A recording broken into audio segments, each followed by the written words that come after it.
അല്ല, ഇത് എന്താണ് വിവാദമാവേണ്ടതെന്നാണ് ഞാൻ ചോദിച്ചത്. അതിൻ്റെ അർത്ഥം അതല്ലേ? 50 കൊല്ലം മുമ്പ് നടന്ന ഒരു സംഭവം സംബന്ധിച്ചിടത്ത് ഇപ്പം വിവാദമാവേണ്ട എന്ത് പ്രശ്നങ്ങൾ? നിങ്ങൾ ജമാഅത്ത് ഇസ്ലാമിക്കെതിരായി നിലമ്പൂർ നിയോജക മണ്ഡലത്തിലും കേരളത്തിലും ഞങ്ങൾ ഉയർത്തിയിട്ടുള്ള രാഷ്ട്രീയ നിലപാടിന് മറുപടി പറയാൻ കഴിയാതെ UDF സഹായിക്കാൻ ഒരു നിലപാട് സ്വീകരിച്ചു എന്ന് മാത്രമേ പറയാൻ സാധിക്കുള്ളൂ. ജമാഅത്ത് ഇസ്ലാമിന് അനുകൂലമായിട്ട് അത്രയേ ഉള്ളൂ കാര്യം. അതാണ് ഞാൻ നേരത്തെ വിശദീകരിച്ചത്. ഒരു വടിയും കൊടുത്തില്ല. ഒരു കാര്യവും അതിൻ്റെ അകത്ത് വിവാദം ഉണ്ടാക്കേണ്ട കാര്യമില്ല. ഇപ്പോഴുമില്ല, അന്നുമില്ല, ഇനിയും ഉണ്ടാവില്ല. നിരോധിക്കപ്പെട്ടിട്ടുണ്ട്. ഇതൊന്നും ഞാൻ വേണ്ടില്ല. നിരോധിച്ചുകൊണ്ടൊന്നൊരു പ്രസ്ഥാനം ഇല്ലാതാവില്ല. ആ ഒരു നിലപാടൊന്നും ഞാൻ എടുത്തില്ല. ഉണ്ട്.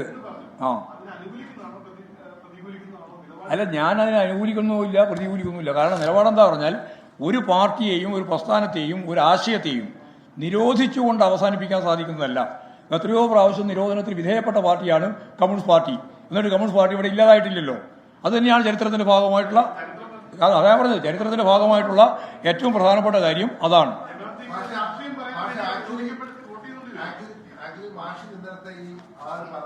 ഇന്നലെയല്ല, ഇത് മിഞ്ഞാന്ന് മറ്റേ പറഞ്ഞാണ്. നിങ്ങളിപ്പോ ഒരു ആവശ്യത്തിന് വേണ്ടി ഉപയോഗിച്ചു മാത്രം. അല്ല, അവർ ചോദിച്ച ചോദ്യം എങ്ങനെയാണ് മാറ്റങ്ങൾ സംഭവിക്കുന്നത് എന്നതിനെ പറ്റിയാണ്. രാഷ്ട്രീയ മാറ്റം എങ്ങനെയാണ്, അതാണ് അതിൻ്റെ അകത്ത് ഏറ്റവും പ്രധാനപ്പെട്ട കാര്യം. അങ്ങനെ എല്ലാം ഒരേ ദിശയിൽ ഇങ്ങനെ നിൽക്കുകയല്ല ചെയ്യുക. രാഷ്ട്രീയം പലതരത്തിൽ മാറുക ചെയ്യുക.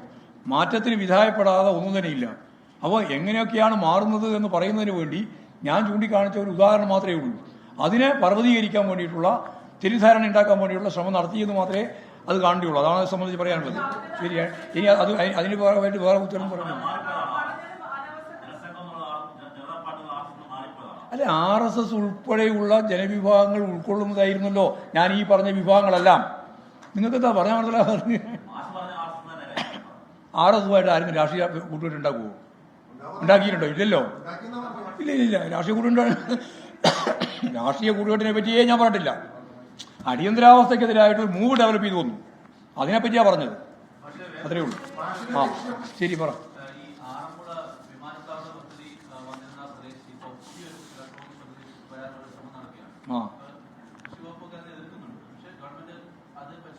അതെ, ഗവൺമെന്റ് പരിശോധിക്കട്ടെ. അതായത് അത് CPIയും CPMും എല്ലാം കൂടി ചേരുന്ന മന്ത്രിസഭ വ്യക്തമായൊരു തീരുമാനം എടുക്കട്ടെ. തീരുമാനത്തിന് ശേഷം നമുക്കൊരു നിലപാട് പറയുന്നല്ലേ നല്ലത്. ഇപ്പൊ അതിനു മുമ്പ് പകുതി വന്ന ഒരു കാര്യത്തിന് മറുപടി പറയേണ്ട കാര്യമുണ്ടോ?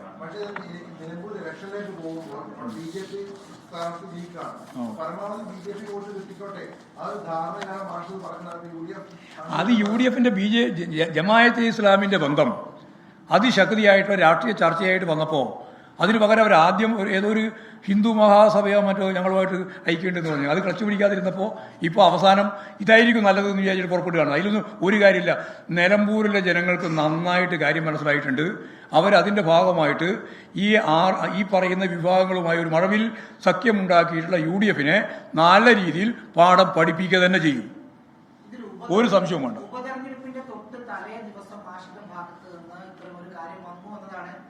ഇപ്പോഴുള്ള ഒരു പ്രശ്നം അതിപ്പം UDF രാഷ്ട്രീയമായി ഉപയോഗിക്കുകയാണെങ്കിൽ പോലും ആ ഉപയോഗിക്കാനുള്ള വടി കൊടുത്തത് മാഷ് തന്നെയല്ലേ? അതിലേതെങ്കിലും ഒരു വീഴ്ച പറഞ്ഞതിൽ ഉണ്ടായോ? അതിന് ഒരു ജാഗ്രത കുറവുണ്ടല്ലോ. നല്ല ജാഗ്രതയിൽ ഞാൻ പറഞ്ഞു. ഒരു വോട്ടും പോകില്ല. ഒറ്റ വോട്ട് പോകില്ല മാത്രമല്ല, വോട്ട് കൂടുതൽ കിട്ടും. BJPയുടെ വോട്ട് വേണ്ട നിങ്ങൾ പരസ്യമായി പറഞ്ഞല്ലോ. ഞാൻ തന്നെ പ്രസംഗിച്ചല്ലോ. അവിടെ BJPയുടെയോ RSSന്റെയോ വോട്ട് ഞങ്ങൾക്ക് വേണ്ട എന്ന് പരസ്യമായിട്ട് പറഞ്ഞു. വരാൻ സാധ്യതയില്ല. ഇത് വെച്ചിട്ടൊന്നും ഒരു വോട്ടും നമുക്ക് അങ്ങനെ ഒരു പൂർവ്വബന്ധവും ഇല്ല, അങ്ങനെ ഒരു സ്നേഹവും ഇല്ല.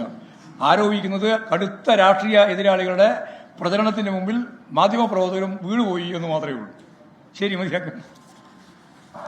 CPM സംസ്ഥാന സെക്രട്ടറി MV ഗോവിന്ദൻ തന്റെ പരാമർശങ്ങൾ വിവാദമായ പശ്ചാത്തലത്തിൽ വിശദീകരണവുമായി മാധ്യമപ്രവർത്തകരെ കാണുകയായിരുന്നു. RSS ബന്ധം എന്നത് ഒരു ഘട്ടത്തിലെ ചരിത്ര സന്ദർഭത്തിൽ സംഭവിച്ച ഒന്നാണ്. അത് അടിയന്തരാവസ്ഥ കാലത്തെ സാഹചര്യങ്ങൾ വിശദീകരിച്ചപ്പോൾ ചരിത്രത്തിന്റെ ഭാഗമായി നടന്ന കാര്യങ്ങൾ പറയുകയാണ്. അതല്ലാതെ അതേതെങ്കിലും തരത്തിൽ RSS ബന്ധത്തെ ഊട്ടിയുറപ്പിക്കുന്നതോ BJP വോട്ടുകൾക്ക് വേണ്ടിയോ നടത്തുന്നതല്ല. അത്തരം കാര്യങ്ങളിൽ ജമാഅത്തെ ഇസ്ലാമി UDF കൂട്ടുകെട്ടുമായി ബന്ധപ്പെട്ട കാര്യങ്ങൾ സംസാരിക്കുമ്പോൾ അവരുടെ സ്വാധീന വലയത്തിലേക്ക് പെട്ടുപോയവരാണ് ഇത്തരം ഉള്ള സംഭവങ്ങൾ വിവാദമാക്കുന്നത് എന്നതാണ് MP ഗോവിന്ദൻ ഇപ്പോൾ മാധ്യമങ്ങളോട് വിശദീകരിച്ചിരിക്കുന്നത്.